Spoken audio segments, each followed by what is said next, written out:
The president's harsh rhetoric about the North Korean dictator Kim Jong-un missing today. No rocket man, no provocations. Instead, as President Trump visits South Korea on a 12-day overseas trip, he's promising an exciting day for many reasons. He didn't elaborate, but said people will find out. President Trump also held a news conference with South Korea's president. He accused North Korea's dictator of needlessly threatening millions of lives.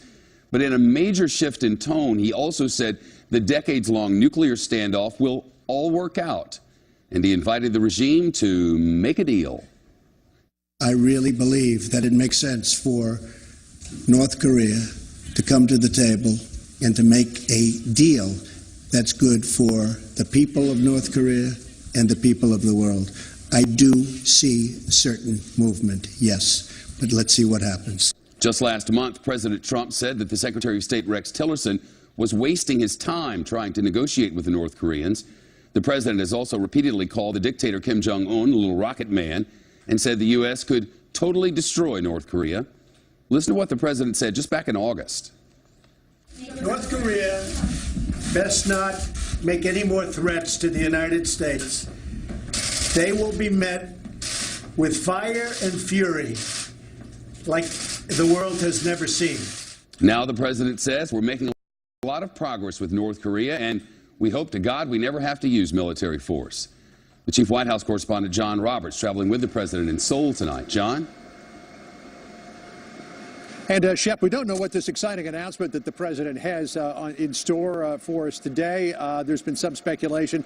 Might he pay a visit to the demilitarized zone? But everything that I have heard is that there's nothing on the schedule, and it's not like you can just sort of get up and say, well, let's go for a drive up to the demilitarized zone. Though, when you're the American president, you can do a lot, so we'll stay tuned and see what happens there. But there's definitely been a softening of the language since the president has been here in Asia. No talk of unleashing fire or fury, or as James Mattis said not too long ago, the complete annihilation of a country. That may be simply to calm the anxieties of people here in South Korea who fear that if the president launches military action against North Korea will retaliate with a catastrophic artillery strike here on Seoul that could kill tens of thousands of people. The president has been steadily ratcheting up pressure on North Korea through action at the UN, bilateral agreements with single countries, and the fact that there are 3 aircraft carrier strike groups in the region. That tends to get people's attention. North Korea has been uncharacteristically quiet.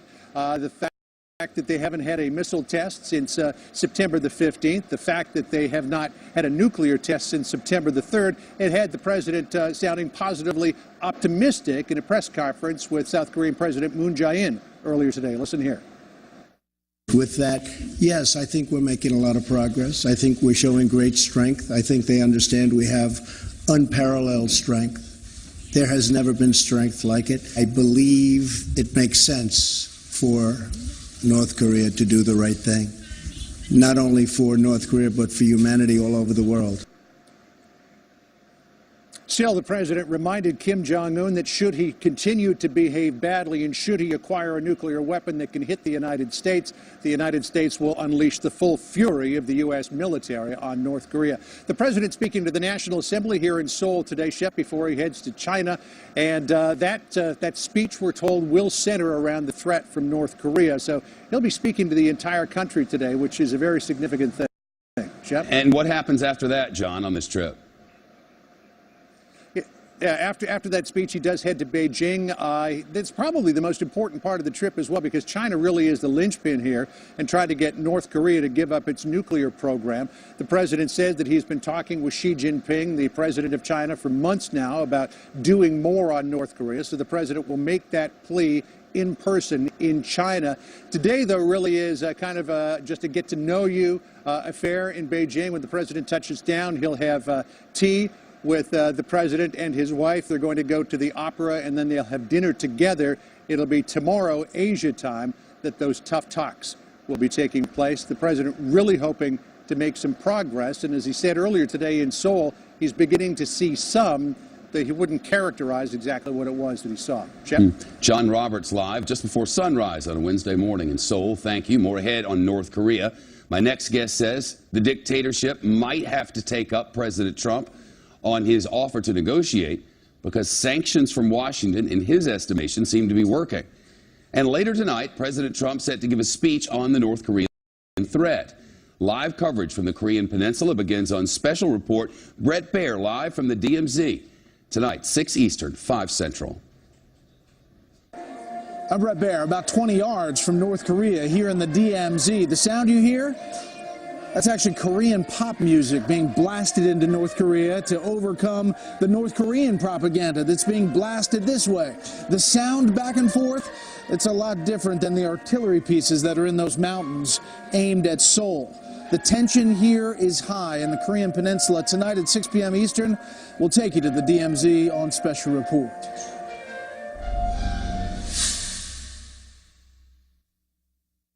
A nuclear test site in North Korea is apparently turning the surrounding area into a wasteland and causing birth defects in newborns. Or at least that's what nearly 24 defectors have told a newspaper in South Korea. They say people who live near the test site, north and east of Pyongyang, are worried about radiation poisoning.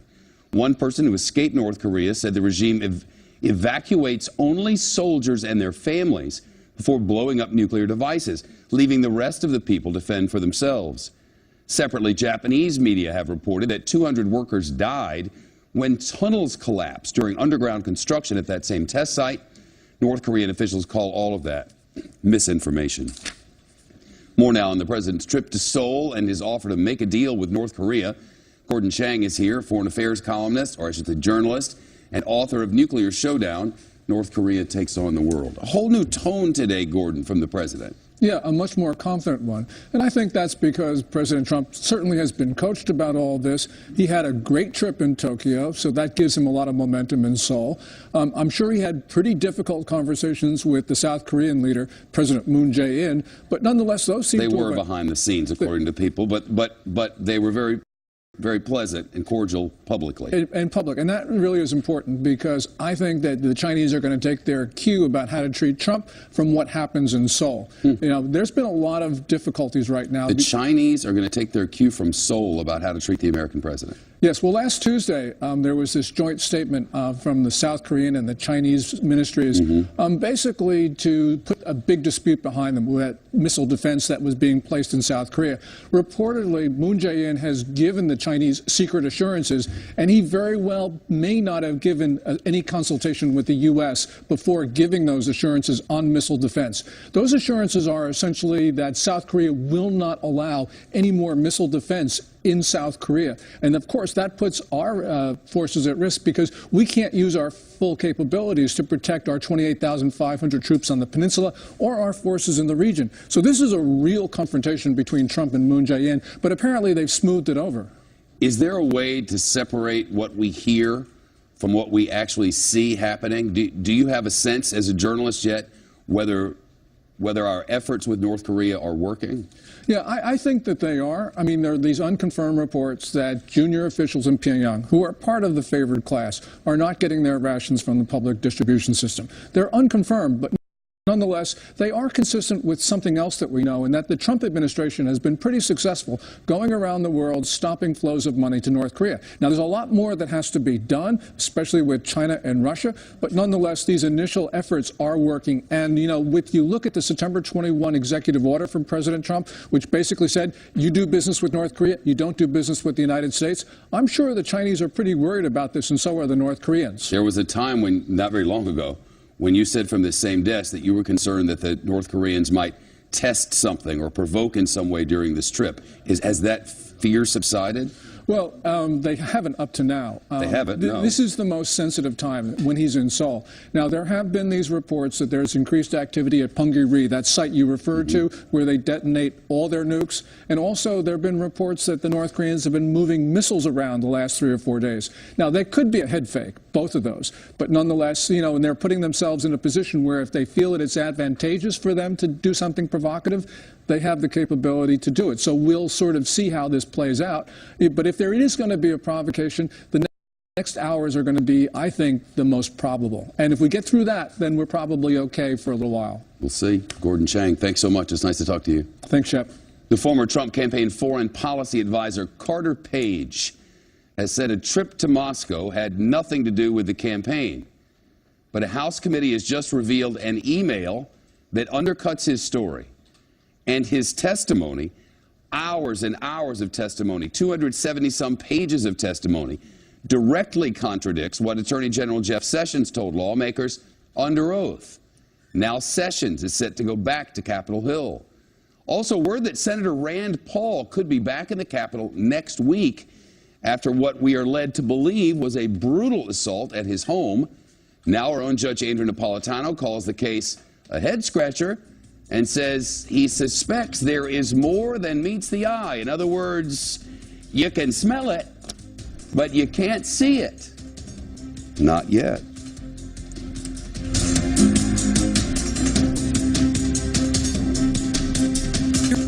A Fox report now. Headlines from the Fox News deck. Voters in 2 states picking new governors today because of term limits. In the swing state of Virginia, a big one, and the race is, according to the polls at least, neck and neck. Analysts say it could be a test in some ways of President Trump's sway over voters, especially in the legislature there. The current Lieutenant Governor, Ralph Northam, battling to keep the governor's seat in Democrats' hands. This morning, President Trump slammed him on Twitter, tweeting support for his opponent, the former Republican National Committee Chairman, Ed Gillespie. Then there's the state of New Jersey, where the race is on to replace the Republican Governor, Chris Christie. Lieutenant Governor Kim Guardano is fighting for her boss's job. Recent polls, though, have the Democrat Phil Murphy ahead. He's a former U.S. ambassador to Germany. Fox News Channel will have complete coverage as the results come in this evening.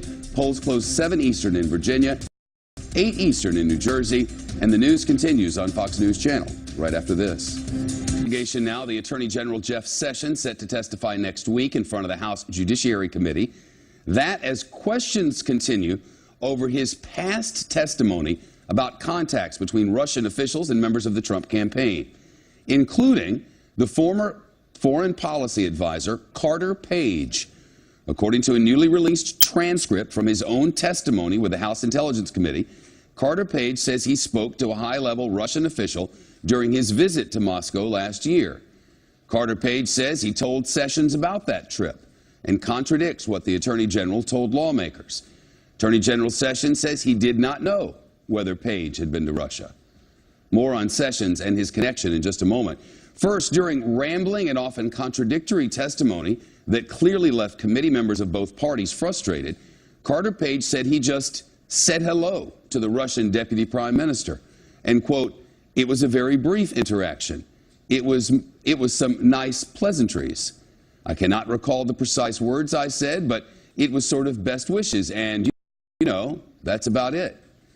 But according to the transcript, after the meeting, Carter Page sent an email to campaign staff members, and he wrote, I'll send you guys a readout soon regarding some incredible insights and outreach I've received from a few Russian legislators and senior members of the presidential administration here.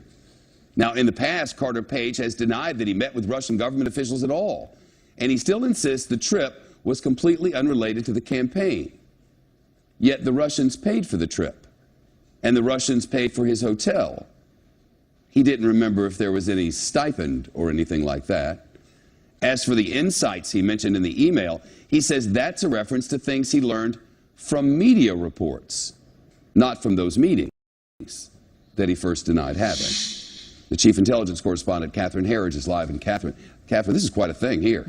It sure is, Shep. The committee's senior Democrat says Page was confronted with the campaign email, and it was only then that he admitted new details about the Russian contact. The email and transcript do appear to undercut Page's public claims that the July 2016 trip was personal and not campaign business. After that 8-hour session on Capitol Hill last week behind closed doors, Page tried to turn the conversation to the unverified Trump dossier that portrays him as Moscow's point person. It was terrific to have the opportunity to help clear the record as to the falsehoods from the dodgy dossier, which started this whole thing against me in the final 2 months before the election. Page also confirmed in the session that he knew that campaign volunteer and foreign policy aide George Papadopoulos, there in the center, met with a professor who had ties to the Kremlin. This photo comes from the March 2016 national security meeting where Papadopoulos broached that idea of a meeting with the Russian president and then candidate Trump. Far left is then Senator Jeff Sessions. And of course, since Papadopoulos, has pled guilty to lying to federal investigators, and he's now cooperating with the special counsel, Shep. Yeah, what did Carter Page say about other members of the Trump team and what they knew about this whole Russian-sponsored trip? I think you're getting right to the heart of what matters here. Based on the transcript, at least 3 campaign staff members knew about this Carter Page trip. Then Republican Senator Jeff Sessions, as well as Tara Dahl and J.D. Gordon, who worked foreign policy matters. This connection to the Attorney General will likely raise even more questions about what he knew about the campaign's contacts with Russian officials, given his earlier testimony, and of course the Papadopoulos plea deal. Remember, it was at that meeting in March. Sessions is in the photo, and Papadopoulos raises the idea of trying to broker this meeting with then-candidate Trump. This morning, the committee's senior Democrat weighed in and took aim at the administration. I think part of what the president is trying to do is disparage the congressional investigations, disparage Bob Mueller, disparage all of you and the free press, so that no matter what is produced, he can say it's a fake. Next week's hearing with Attorney General Sessions is a regular oversight hearing, but you can really expect it to divide along very partisan lines, with the Republicans pushing on issues related to the Clinton email investigation and whether there'll be subsequent investigations by the new FBI director. And then with Sessions, I mean, what exactly did he know, and what were these conversations he had with Page and others about contacts with the Russian chef? Catherine Harris in Washington. Thank you, Kat. You're welcome. Let's turn to our senior judicial analyst, Judge Andrew Napolitano. Good to see you. Thank you, Shep. To recap the sworn testimony as given to members of Congress. Right.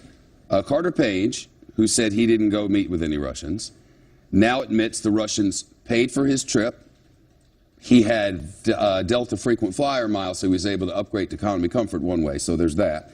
But they paid for his trip. He stayed in a modest hotel that the Russians paid for. And the trip that he said was not about campaign matters. He now admits Corey Lewandowski green-lighted the trip.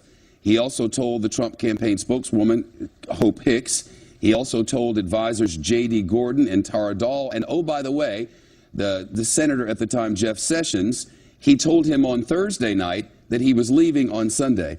Afterwards, he said he got incredible insights from the Russians he met. Among those, he says, a Russian deputy prime minister, 2 legislators, some senior government officials, and he was aware of the meetings with representatives of the Kremlin. And Corey Lewandowski was the campaign chair at the time.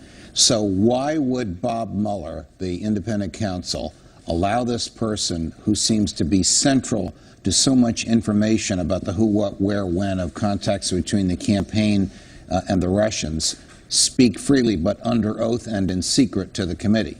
Because he doesn't trust his credibility, because he's probably looking for an opportunity to prosecute him for lying under oath. Once that happens, then, like the case with Papadopoulos, they have a witness who has an incentive to cooperate with them. And it does appear as though this person, who's given, as you pointed out, radically different public versions of this, is a lot more central to what the campaign was doing with the Russians than Papadopoulos. Or he's pretending he is. Correct. One or the other. Correct. If he is material, remember, when you testify before Congress, you can answer truthfully, but still be accused of misleading. Ask Roger Clemens, who was prosecuted not for lying, but for misleading. So it's a very, very difficult path to walk. And for somebody who likes to boast and brag and tell different stories, this is a treacherous place for him to be. But from the Russian perspective, if every American should at least, no matter what your politics, please at least be interested in the fact that the Russians are trying to hijack our democracy. And this is from the Russian playbook from decades and decades ago under the Soviet Union. Spot them, see where they are, figure out where they can get in. He meets a professor, all of a sudden he's up in the middle of Russian hierarchy being introduced to all these people according to his own testimony under oath. As wild as that tale is with you're talking about Papadopoulos, as wild as that tale is with the professor and the female KGB agent who he said pretended to be Putin's niece. The FBI believes that story, and the FBI would not believe a story like that without some corroboration. That tells me that there's more there than meets the eye. Yeah, and more to come very soon. Right. Now, remember, if there's a crime, it's probably conspiracy, an agreement to do something, and one of the conspirators takes a step in furtherance of the agreement. that makes all of them potential, those in the conspiracy potential targets. Now, then there's the other story that we've been following a domestic and really more of a head scratcher than anything. The man accused of breaking Senator Rand Paul's ribs and bruising his lungs could now face felony charges. That's according to police in Bowling Green, Kentucky. For now, prosecutors have charged the senator's neighbor, Renee Boucher, with fourth-degree misdemeanor assault and let him out on $7,500 bond. Police say this neighbor, Boucher, tackled Senator Paul while he was cutting the grass outside his home on Friday afternoon. And the New York Times reports other neighbors say it may have started with some sort of landscaping dispute. But a friend tells the Times that the senator knows he doesn't know what the attack was about. The suspect's attorney said the two men had a trivial dispute that had absolutely nothing to do with politics. The Senate Majority Leader Mitch McConnell said today that the fellow Kentucky senator is on the mend and expects him back on Capitol Hill next week. Now, the reason for all of the intrigue here is, A, they told different stories to get this thing started. B, they're not coming forward with everything about what happened. And C, you plant pumpkins in your yard, you got a 17-year dispute with the next-door neighbor who appears to have different politics with yours, and all of a sudden you're laid out on the ground with broken ribs, and then everybody kind of tells a story about it. And D, the charges filed against the neighbor, who is himself a physician, the charges filed against the neighbor are the equivalent of a broken nose, not the equivalent of broken ribs. Which they didn't know he had at the beginning. Correct, and a pierced lung. So that is one of the reasons. That is one of the reasons that the feds are investigating, because of their perception that the state charges are woefully inadequate. Now, the state can increase the charges, but to give you an example of the penalty for the crime for which he's been charged, if he pleaded guilty or is found guilty, is 6 months in jail, but they wouldn't sentence you to jail. You wouldn't actually go unless you had a prior. The penalty for aggravated assault, breaking ribs, displacing assault 2 in Kentucky. Right, and injuring the lung is 5 to 10 years. So you're talking about a radically different level of prosecution. Now, if this was done for political reasons, meaning that's different, to keep the senator from getting to Washington to vote, then you got a federal prosecution, and then you're exposed to 20 years. I understand from one of the senator's aides that he was mowing the lawn, which he likes to do. He feels it's therapeutic, and he had the ear protectors on. The next thing he knew, he was writhing in pain on the ground. He didn't even know what happened. The next-door neighbor, the other doctor, tackled him from the back. Now, as the story goes, and who even cares, but here's the backstory if you're interested. They've been having this dispute for years. Senator Rand Paul, as the story goes, as a libertarian might not, doesn't pay too much attention to the local community rules, wants to do things his own way, does his compost. They're all kind of rich over there, and everybody's like, ah. But there are gaps in the story that just make people who hear things like this go, what are you saying again? Why hasn't everybody come forward? I mean, supposedly the senator's trying to downplay this. He's a little bit embarrassed about it all. You know what I wouldn't be? If I were tackled after mowing my lawn in my yard and didn't know the assailant was coming, I wouldn't be embarrassed. Be mad as a wet hornet and ready to get something done here. I didn't speak with him, but we texted. And with Rand Paul. Oh, all right. And he was angry, but he was in a lot of pain. So I didn't push the I said, how you doing? He said, so he said, I'm pissed and I'm miserable. I'm in a great deal of pain. So I sort of. I didn't know you talked to him. Now, what did he say we didn't about? Talk. It was well, just you texted. Did he say anything about the particulars of this? No. I spoke to one of his aides about the particulars, because when he said he was in so much pain, I didn't want to keep texting him. Judge, you're mowing the yard, and the Yahoo from next door comes onto your property after you've gotten off your John Deere or whatever it is. You still got your earmuffs on. And lays you out in your own yard and cracks 5 of your ribs? Come on. That sounds really kind of extreme. It's for a yard mowing enterprise. Very extreme for a dispute over compost. That's why I wonder, can you tell me there wasn't something else there? If there is, I don't know what it is. I don't know how I could get that mad about the dang yard. I don't know the mental stability of this doctor. His lawyer claims he's mentally stable, but this was a tremendous amount of force for a minor dispute. Tremendous amount of violence. There's more there. I bet we find it out. We'll find it. We'll see. Ask him next time.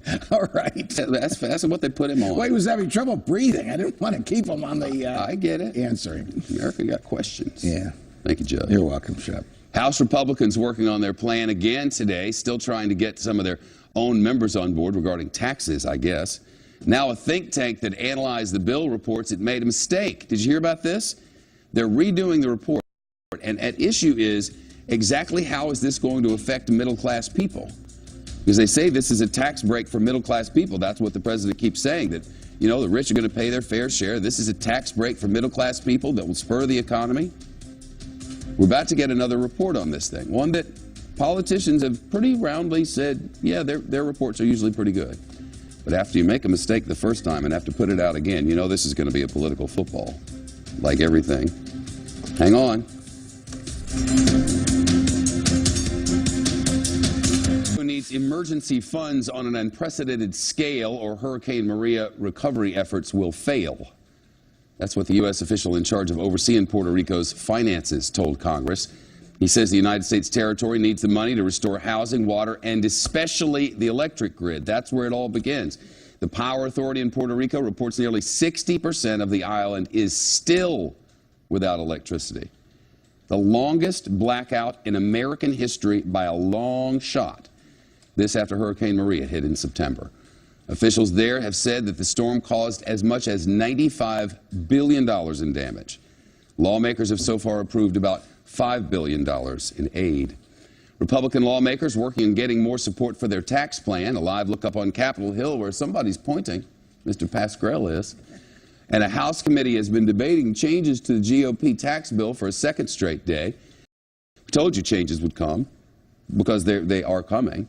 A major sticking point is limiting deductions for state and local taxes. Some GOP lawmakers from high-tax states have criticized that limit. Also, a well-known think tank has now retracted its report on the GOP tax bill after it admitted we made a mistake, so they pulled it all back. Now they're working to get the new figures in, and they expect to re-release it today accurately. The Fox Business Network's Jerry Willis is here. The committee voted down some amendments from Democrats today. Let's start there. Okay, we had two amendments from Democrats, one from Blumenauer, who wanted a circuit breaker in case the tax cuts blow out the deficit. That went down on party lines. And then a fellow named Pascrell, you just saw his picture just moments ago, a Democrat from New Jersey, saying, hey, we don't like the idea that you're going to get rid of this state and local tax deduction. That's what the Republicans want to do. So he had an amendment about that. Both of those down on party lines. And let me tell you, there was a lot of talk at the top of the ticket. Paul Ryan, the speaker, talking about this, and Minority Leader Nancy Pelosi. Here's what the two of them had to say. We also don't want to have amendments that are designed to try and stop this process. There are a lot of dilatory tactics that people on the other side of the aisle are trying to employ to basically stop Congress from advancing. Republicans are saying up and down that they're cutting taxes on the middle class, but that really is not the fact. The Ryan McConnell bill is a middle-class nightmare. It immediately raises taxes on millions of families by an average of $2,000. So lots of heat, not lots of light. People are complaining, yelling, screaming at each other, but, you know, we're still moving along on this track of tax reform. Goes to the Senate after they get through the House. And this think tank that has been seen as reliable by both Republicans and Democrats in the past admits it made a mistake, for which I give it some credit. It's like, I'm pulling this back. We're going to get the numbers right and then re-release it. What did it screw up exactly? So the director, Mark Mazur, told me on the telephone this afternoon that they misunderstood a tax credit for children and how it worked. So they're pulling the whole thing back. Remember, this is the same group that was criticized dramatically at the end of September for their understanding of what they thought tax reform was going to be. There wasn't even a bill out yet. They made a lot of assumptions, and they made a ton of people mad. But let me tell you, this is the 75 pages of tax reform. This is the abbreviated version I have right here. You can see the real thing is 400 pages.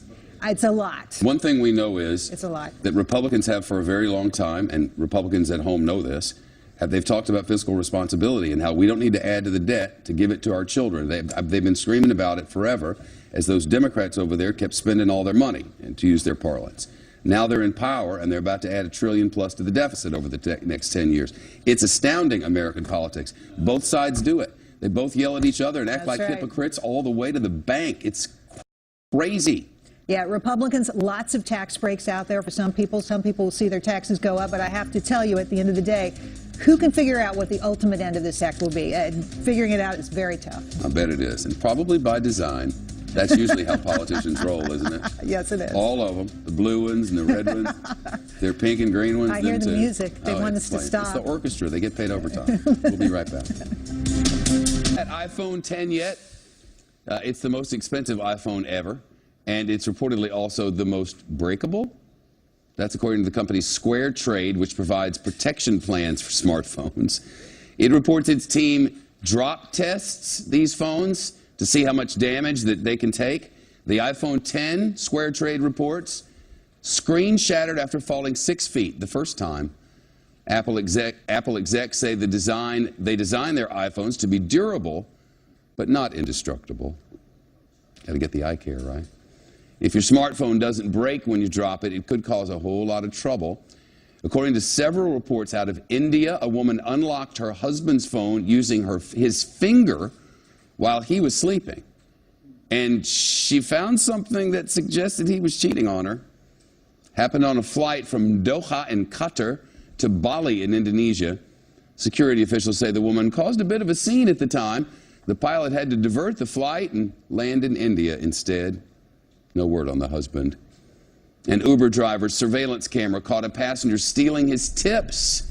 And she was looking straight into the camera when she did it. Hi there. Hello there, tip taker. Hello. Yes, you may not have that. Oops. Happened here in New York City. Just seeing the video now. An Uber spokeswoman said the company has blocked that passenger from using Uber. The driver said the company told him to file a police report, but he's been too busy working to do it. Police have arrested a second Florida State University fraternity member on charges of selling cocaine on campus. This comes after Florida State suspended all of its fraternities and sororities after a pledge died and police made a first drug-related arrest yesterday. The student cops arrested is this man, 22-year-old Daniel Martin. He's a member of Florida State's Pi Kappa Phi fraternity. Investigators say that's the same fraternity Andrew Coffey was pledging when he died after attending an off-campus party. Officials are not saying the charges against Martin are related to the Coffey's death. The university spokesman says he left the ban on Greek life and there's a new normal and culture on campus. And we'll be right back. On this day in 1916, Jeanette Rankin of Missoula, Montana, became the first woman to win a seat in the United States Congress. She ran as a progressive Republican. Earlier, she helped women in her home state get the right to vote. Rankin advocated for women's rights both during and after her time in Congress, after she won a historic House race 101 years ago today. Should news break out, we'll break in, because breaking news changes everything.